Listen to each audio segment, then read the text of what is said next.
السلام علیکم ورحمۃ اللہ۔ امید ہے کہ آپ سب خیریت سے ہوں گے اور دعا ہے اللہ تعالیٰ سے کہ وہ آپ سب کو اپنے حفظ و امان میں رکھے، آمین ثم آمین۔ پیارے بچوں، آج جو ہم نے سبق پڑھنا ہے وہ ہے زکوٰۃ، فضیلت اور معاشرتی اہمیت، ٹھیک ہے؟ لیکن اس سبق کو شروع کرنے سے پہلے میں تھوڑا سا آپ کو زکوٰۃ کے بارے میں سمجھانا چاہوں گی کہ اللہ تعالیٰ نے سورہ بقرہ میں ارشاد فرمایا ہے کہ وَأَقِیمُوا الصَّلَاةَ وَآتُوا الزَّکَاةَ، اور نماز قائم کرو اور زکوٰۃ ادا کرو۔ حضرت عثمان غنی رضی اللہ تعالیٰ عنہ سے روایت ہے کہ حضرت محمد صلی اللہ علیہ وسلم نے ارشاد فرمایا لا صلاۃ لمن لا زکوٰۃ لہ، کہ جو شخص زکوٰۃ ادا نہ کرے اس کی نماز نہیں ہوگی۔ تو زکوٰۃ کے جو لغوی معنی ہیں وہ پاک ہونا، بڑھنا، نشو و نما پانا یا کسی شے سے رکاوٹ کو دور کرنا ہے۔ اور شریعت میں مال کے اس حصے کا نام زکوٰۃ ہے جو اللہ تعالیٰ کی حکم کی تعمیل میں اس کے بتائے ہوئے طریقے کے مطابق نادار، مسکین، غریب، ضرورت مند، محتاج، قرض دار لوگوں کو دیا جاتا ہے۔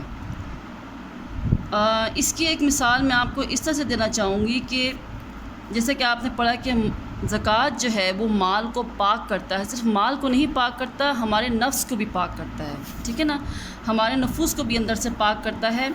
اس کی بالکل ایسے مثال ہے جیسے ایک باغبان ہے یا مالی ہے جس نے ایک باغ کھڑا کیا ہے، پودے لگائے، اس نے باغیچہ بنایا اور کچھ پھل اور پھول کے پودے اس میں لگائے، لیکن کچھ عرصے بعد اس میں پھلوں پھولوں کے درختوں کے علاوہ گھاس، فالتو جڑی بوٹیاں، نقصان دینے والے پودے بھی خود بخود اگائے۔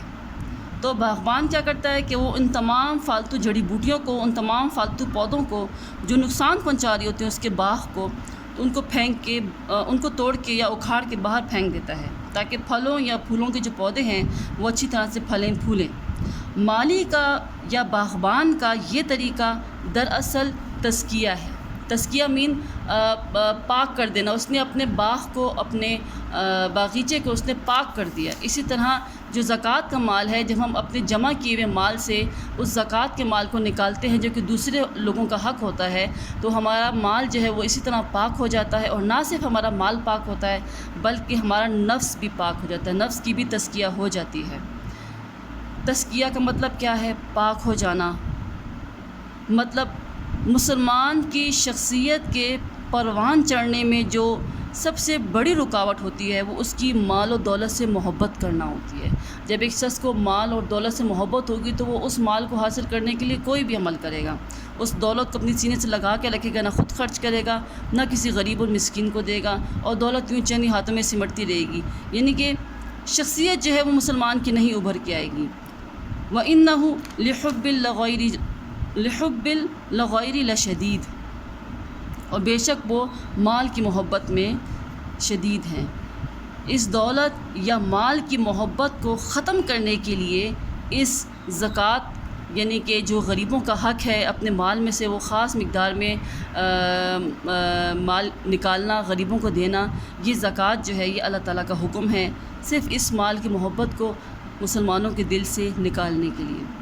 قرآن میں کئی جگہوں پر زکوٰۃ کا حکم آیا ہے، جہاں نماز کا حکم آیا ہے وہاں زکوٰۃ کا بھی حکم آیا ہے۔ زکوٰۃ جو ہے وہ ان لوگوں پہ فرض ہوتی ہے جن کے پاس ایک خاص مقدار میں سونا موجود ہوتا ہے یا چاندی موجود ہوتی ہے یا سامان تجارت موجود ہوتا ہے، یا خاص مقدار ہوتی ہے جس کو نصاب کہتے ہیں۔ جیسے سونے کا نصاب 7.5 تولے اور چاندی کا نصاب 52.5 تولے ہے۔ یہ گھر میں اتنا مال پڑا ہو یا اتنی نقد رقم پڑی ہو جو کہ اس کے برابر ہو، سونے یا 7.5 تولے سونے یا 7.5 تولے چاندی کے برابر ہوں، تو ایک سال جب اس مال کو جمع کیے ہوئے گزر جائے تو اس پر زکوٰۃ ہے۔ اب آئیے اس سبق کی ریڈنگ کرتے ہیں، امید ہے کہ آپ کو تھوڑی بہت سمجھ آ گئی ہوگی زکوٰۃ کی۔